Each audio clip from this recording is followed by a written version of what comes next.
Hello, everyone, and welcome back to another Babylon Irons match preview show with myself today. Liverpool away in the Carabao Cup. It is a really tough test every time we go to Anfield.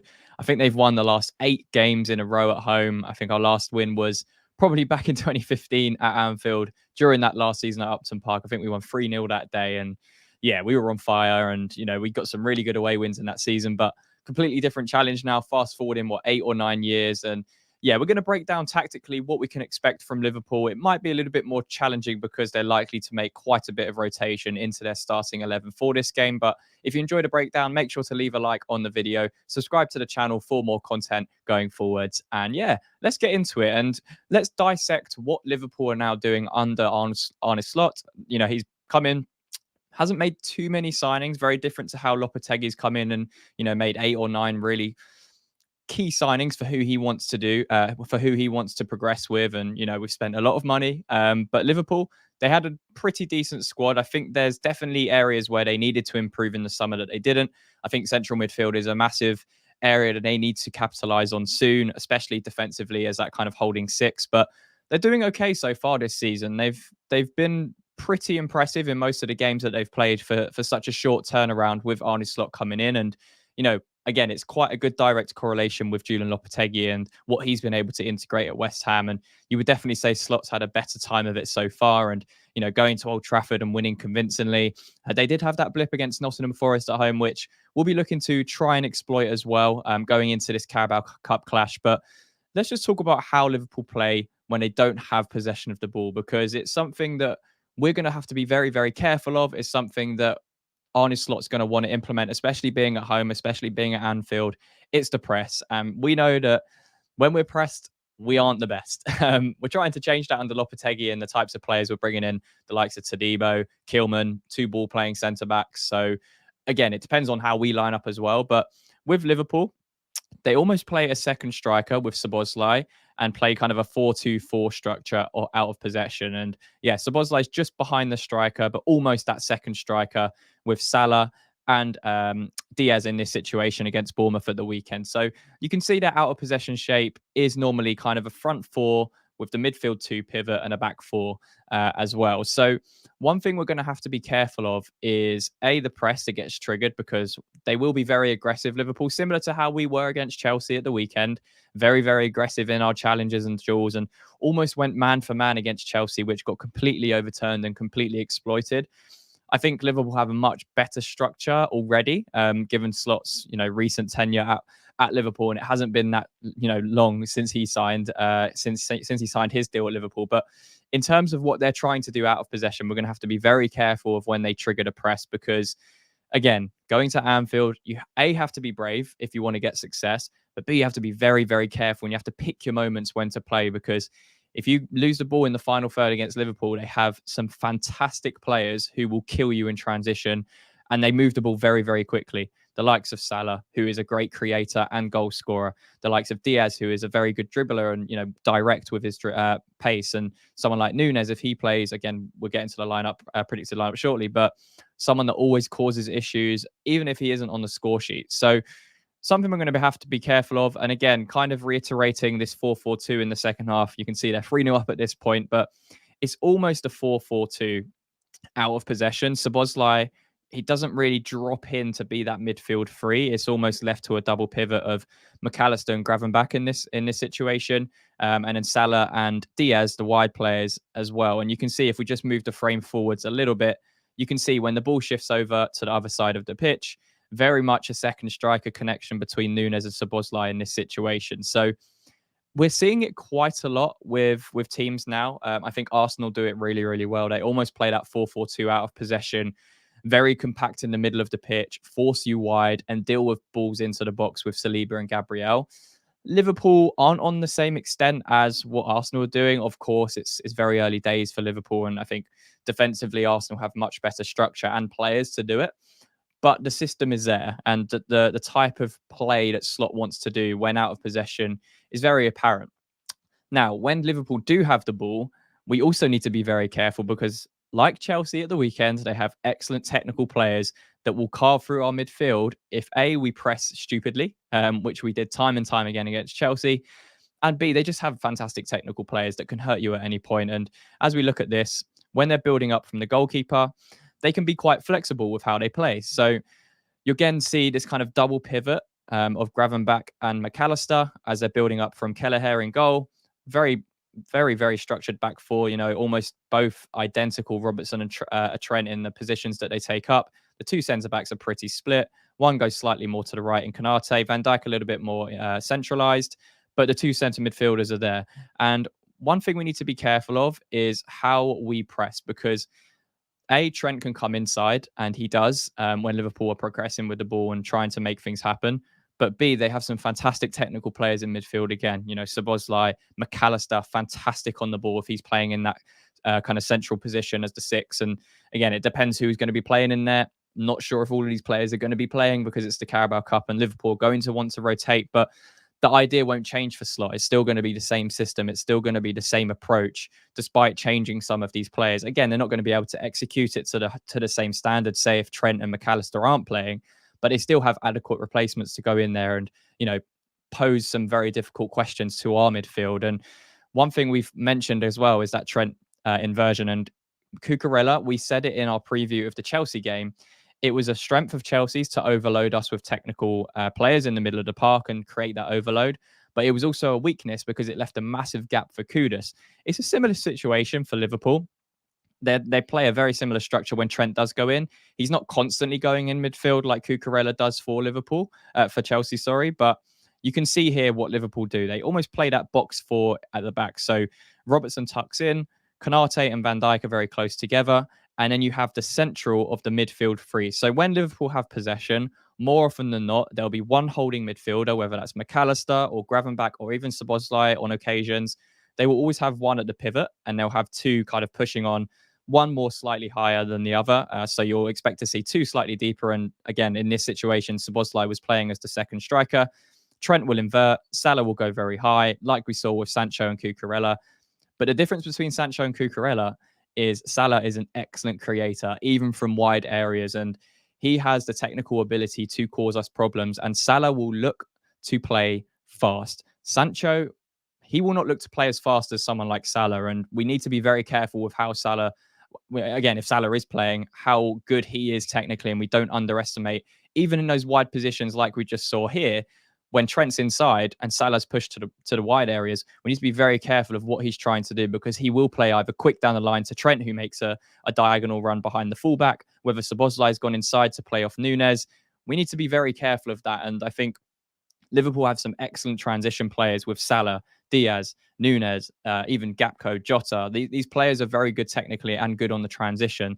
And yeah, even Chiesa, who's come in from Liverpool this season, hasn't really been given the chance to show what he can do. And he might even be a starter in this game, but we know he's got fantastic pace and will cause us problems on the counter. But when they do have possession of the ball, we're going to have to be very careful, because say we get into this situation and we try and go man for man, and we saw it against Chelsea. Their second goal came from us trying to press. Our centre backs came out all discombobulated. They had the overload in midfield because they inverted with Cucurella, and they caused us an issue, and bang, it was a goal within 5 or 6 seconds. So Liverpool have the players to do that as well.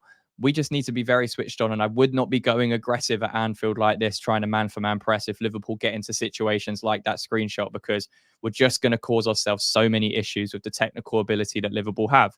And again, highlighting that second striker role of Szoboszlai when they have possession of the ball, you're going to see it here. So another situation where Trent's tucked inside, Salah's gone wide, Canate plays in the ball.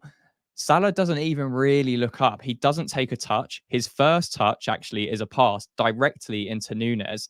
And again, you can see here what Trent will do. He'll run down the line. He'll occupy that space. So our midfield double pivot, if it's going to be Edson and Guido or whoever it's going to be, has to be switched onto this, and we can't let them play between our lines or play directly like they're going to want to.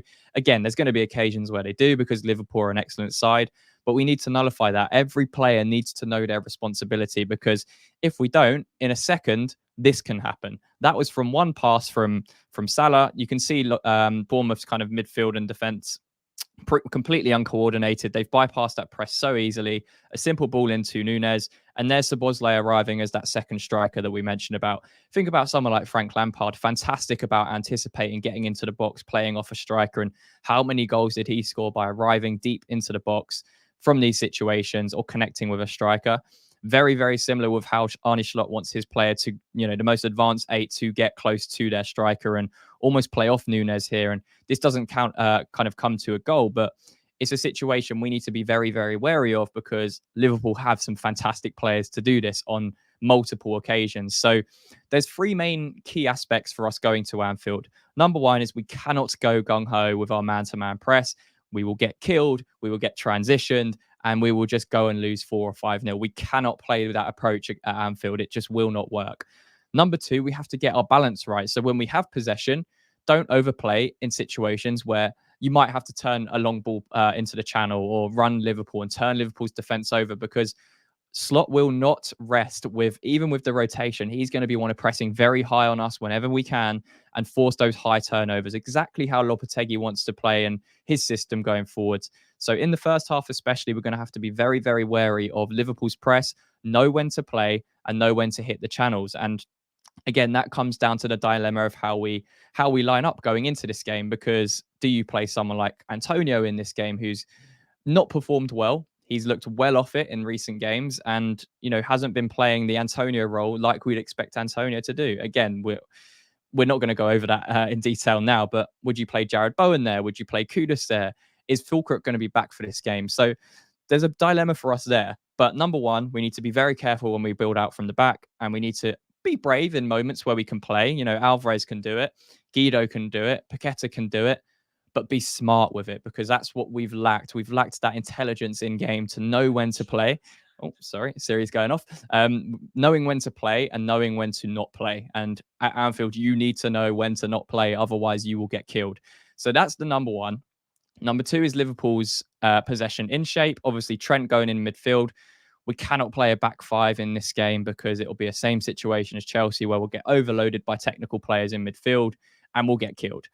And number three is we have to take our chances on transition, because we can execute that very well with the players that we have. And Liverpool will leave some gaps there for us to kind of get in behind. They play very high, they squeeze up. There's going to be gaps where, we force turnovers or they try something that doesn't come off. But then we need to be activating that kind of trigger to go. We need to be punishing Liverpool for those mistakes. Going to be a very, very difficult task. I completely understand that. But yeah, that's kind of the overview. That's the feeling I'm getting going into this. And again, it's going to depend on A, how Slot rotates his team, and B, how Lopetegui rotates, because I don't think Lopetegui can afford to rotate right now, to be honest, because of the performances and the pressure that's starting to mount on him. And, Slot can do that. He can rotate, 5, 6, 7 players, and still the quality's there for Liverpool. We don't have that luxury to the same extent. So we're going to have to be careful with how we approach it. But absolutely do not play a back three or back five in this game, because we'll get killed and overloaded in midfield with the technicians that Liverpool have. And B, we just have to make sure we do not overplay. Paqueta, I'm looking at you. Alvarez, I'm looking at you. Guido Rodriguez, I'm looking at you. Less so you, but we're victims of doing that. Even Kilman and Mavropanos, knowing when to play, knowing when to hit it long, and knowing when to squeeze Liverpool up and be smart with our own press. Because I have no doubt we can cause Liverpool problems, but I also have no doubt Liverpool can cause us problems. So we're going to have to be very careful with how we approach this. It's a massive ask going to Anfield, regardless if it's the Carabao Cup, the Premier League, Champions League, Europa League, whatever you want to be facing Liverpool in. But in terms of Liverpool's lineup, we are expecting changes from them. This is how we've got it. Again, it's a complete guess at this point, but this is the rotation we're expecting. Obviously, Alisson's been injured, so we'd expect Kelleher to play in goal. Trent or Bradley, I'd expect Bradley to be given some minutes, and then Van Dijk and Konate at the back. We'd expect maybe one, if not both, to be replaced here with Gomez and Konsa. Robertson will likely get rested for Tsimikas for minutes. And then their midfield three is quite hard to stick down because they have a few different players and a few different options they can go with. They have been playing McAllister, Gravenbach, Szoboszlai as their midfield three. But Endo and Jones, I think, might get minutes here. And I think Szoboszlai might be the one that stays in this team. And then the front three, again, you've got Diaz, who I'd expect to get rested for Gakpo. Nunes, I think he played really, really well against Bournemouth and caused them a lot of issues. So he'll likely be rested for their Premier League game, and Jota will be given a chance to lead the line. And then I'd probably expect Salah to keep his place to try and maintain that creativity from the right hand side without Trent, being on the pitch if he doesn't start. And this could easily be Chiesa on the right hand side. I don't know what Slot's going to do, but the key thing is here, Liverpool have a lot of players that can rotate. And even that lineup that I just showed you there is a very strong starting 11 still, and that can definitely cause us problems. So in terms of what Julian Lopetegui will do, we're going to do a separate video that goes out on match day of what our predicted lineup is going to be. So make sure to check that out. And yeah, if you enjoyed this breakdown, make sure to leave a like, subscribe to the channel for more breakdowns and more reviews of all of the games that happened this season. And yeah, let me know in the comments down below, what are your score predictions for this game? I'd love to sit here and say that stand here and say that we're gonna go to Anfield and conquer them and beat them and pull off a fantastic performance. Just don't see it with how it's going. I'm probably gonna score. My prediction is probably gonna be 3-0 to Liverpool, or even 2-0, 2 or 3-0. I'll go with 3-0. I just think they're gonna have too much quality. I think we've got too many mistakes in us that a team like Liverpool will kill and punish, and we just haven't been clinical enough this season for me to warrant us, predicting us to score a goal. And we haven't created enough big chances from good positions that we've got ourselves in the final third. So yeah, let me know your score predictions down below. Leave a like on the video, subscribe for more content. And yeah, until the next one, come on you Irons.